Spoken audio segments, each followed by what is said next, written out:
दोस्तों, मेरा नाम है हिमांशु और आप मुझे सुन रहे हैं मेरे YouTube चैनल फ्लैशबैक कहानियाँ पर।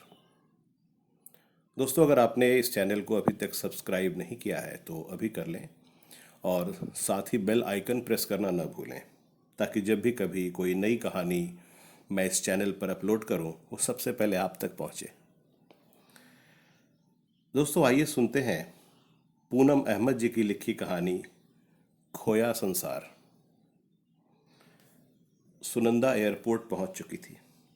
लगेज बेल्ट पर अपने बैग के आने का इंतज़ार करती हुई सोचने लगी, आज इतने सालों बाद लखनऊ आना ही पड़ा और जीवन की किताब का वो पन्ना जो वो लखनऊ से मुंबई जाते हुए फाड़ कर फेंक गई थी, हवा के झोंके से उड़ आए पत्ते की तरह फिर उसके आंचल में आ पड़ा है। 5 साल बाद वह लखनऊ की ज़मीन पर कदम रखेगी जहां से निकलते हुए उसने सोचा था कि वो यहाँ लौट कर कभी नहीं आएगी। उसे इस बात का तो यकीन था कि बाहर उसे लेने विनय जरूर आया होगा।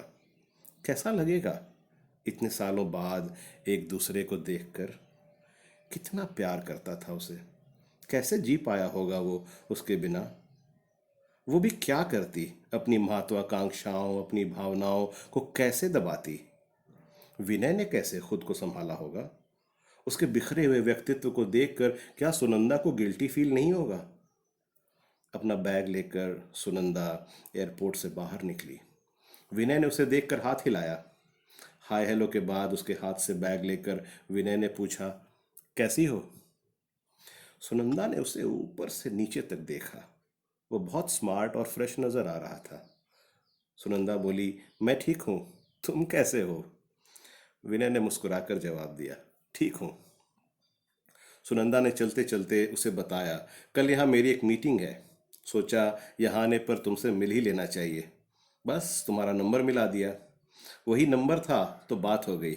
और सुनाओ, लाइफ कैसी चल रही है। बढ़िया। फिर विनय ने पूछा, जाना कहाँ है तुम्हें। सुनंदा चौंकी, फिर बोली, होटल क्लार्क्स अवध में मेरा एक रूम बुक है। विनय ने पूछा, टैक्सी से जाना चाहोगी या मैं छोड़ दूं। सुनंदा मुस्कुराई, ये भी कोई पूछने की बात है। विनय ने अपनी गाड़ी स्टार्ट की तो सुनंदा ने पूछा, गाड़ी कब ली। 2 साल हुए। उसके बराबर वाली सीट पर बैठकर 5 साल पुराना समय सुनंदा की आंखों के आगे घूम गया। तब वो उसके स्कूटर पर बैठकर कितना घूमी थी।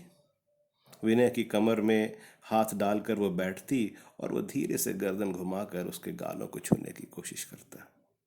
तो वो टोकती, आगे देखो कहीं एक्सीडेंट न हो जाए। और विनय हंसकर कहता, तो क्या हुआ, तुम्हें प्यार करते करते ही मरूंगा ना, क्या बुरा है। और आज वही विनय उसे कितना अजनबी लग रहा था। अचानक सुनंदा का कलेजा सुलगने लगा। शायद विनय बहुत नाराज होगा उससे।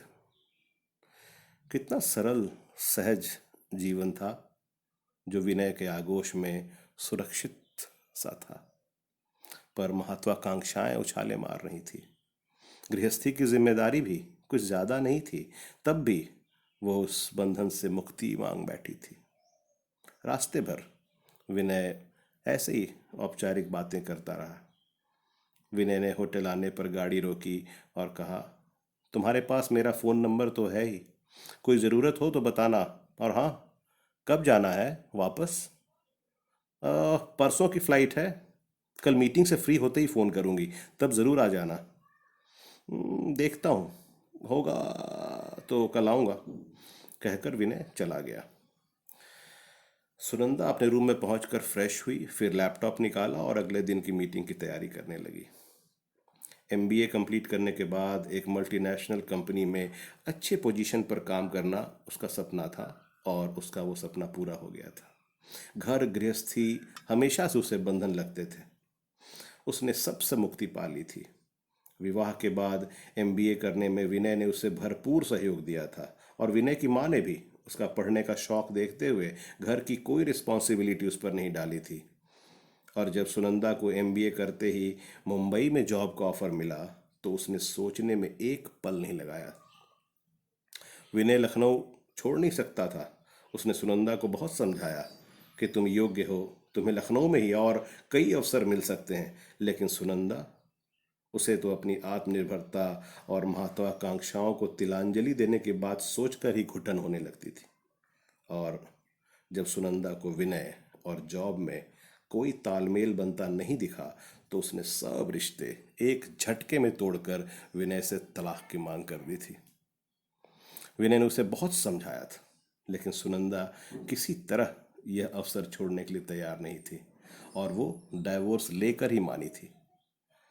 मुंबई आकर वो अपने कैरियर में ऐसी खोई, ऐसी व्यस्त हुई कि जीवन में आए इस खालीपन को भी भूल गई। उसे जितना मिलता वो उससे संतुष्ट नहीं होती। अधिक से अधिक पाने के लिए वो हर तरह से स्ट्रगल कर अब एक बहुत ऊंचे पोजीशन पर पहुंच गई थी। कुछ दिन वह कंपनी के फ्लैट में रही। अब उसने अपना फ्लैट भी खरीद लिया था। उसके पास अब सारी सुविधाओं से लैस एक घर था, गाड़ी थी, नौकर चाकर सब थे। मेरठ में उसके मायके में सब उससे नाराज थे और विनय के माता पिता तो उसके तलाक के 1 वर्ष बाद ही जीवित नहीं बचे थे। इन सालों में वो कभी मेरठ भी नहीं गई थी। बस समय मिलने पर कभी कभी मायके फ़ोन कर लिया करती थी। अगले दिन मीटिंग से फ्री होने पर उसने विनय को फ़ोन किया और मिलने के लिए बुलाया। विनय ने कहा, शाम को आ जाऊंगा। सुनंदा तैयार होकर उसका इंतज़ार करने लगी। सोफे पर बैठकर आंखें मूंद कर अपने ख्यालों में गुम हो गई। इतने सालों में उसने अपने दिलो दिमाग पर काबू तो पा लिया था। काम की धुन में अपने को डुबोकर खुश रहने का दिखावा भी कर लेती थी।